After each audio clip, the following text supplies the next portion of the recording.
It's very easy in NATO to forget that the south of NATO is as important as the north. Very often the media focus comes on Northern Atlantic. But you know, the south of NATO, whether that's Romania or the Black Sea or Bulgaria or East Central Europe, is just as important. It's where we see Russia pose a threat, sub-threshold and sometimes directly in areas like the Black Sea, and often very aggressively challenge our exercising of freedom of navigation or indeed freedom to fly in our own airspaces.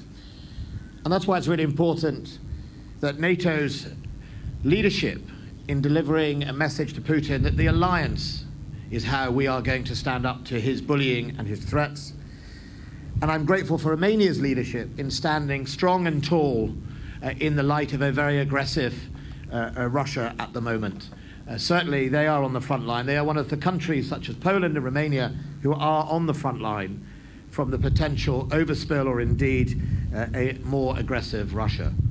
The fact that Romania has sent troops to Poland to help in Poland is a tremendous sign of partnership and teamwork. And it is that partnership and teamwork that sets us apart from Russia, because we ultimately share the same values of democracy and freedom, rule of law, and freedom of the press. Something that sometimes politicians of all colours and all countries deal with, but it is one of the most important aspects of our freedom and democracy, a free press. And if you doubt that, just go and ask the people of Russia, who won't know why their young soldiers are coming back in body bags. They will be told some fictitious story. Not very far away this morning in a place called Kramatorsk, what appears to be Russian missiles struck civilian people queuing for trains to seek a safer place from the war. The striking of civilian critical infrastructure is a war crime. These were precision missiles aimed at people trying to seek humanitarian shelter. It's not the first time. In fact, it's sadly a repeat of many occasions when the Russian state, President Putin and his generals, seek to take the war out on civilians, civilian areas, and civilian national infrastructure. And whatever happens in Ukraine, we must not let the international community forget that. What Putin is doing today is building his own cage around himself. That sanctions and his activities must not be freely lifted to allow him to go back to his super yachts and normality. What we are seeing is a criminal endeavour on a free and sovereign country, and Britain and Romania and other NATO allies will not stand by and let that happen. I'm delighted to be here today as the Italian Typhoon Squadron hands over to the Royal Air Force United Kingdom wing. We will increase from 4 to 6 the aircraft based here to do policing. The fact I'm standing next to British and I think Italian and certainly Romanian allies shows that strength in the air. Italy, the United States, Romania and the United Kingdom are playing a strong part in protecting that domain under a Spanish commander from NATO, truly multinational. On the land, the United States, France, Belgium and Portugal will be coming here to assist and support on the land components. And finally, I'll say something about the United Kingdom's role.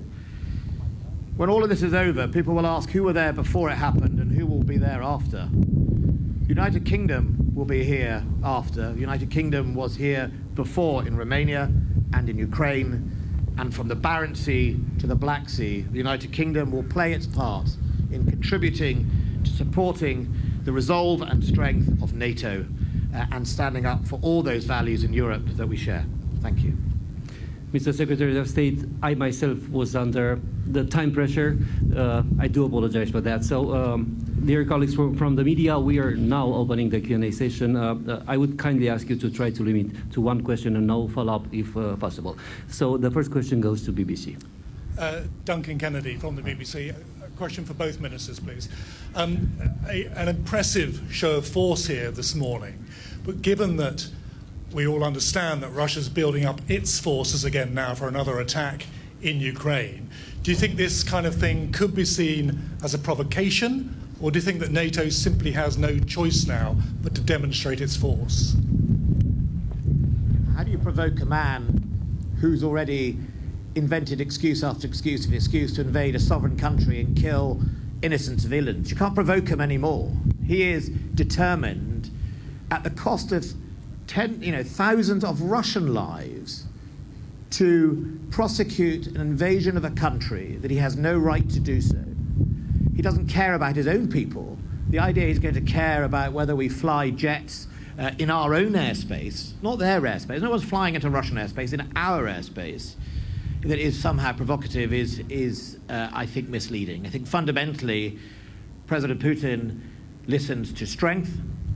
He listens eventually when the message and the truth gets through to his people, and he will listen to the consequences of what he has done in Russia and Ukraine. He will listen to the consequences of his sanctions.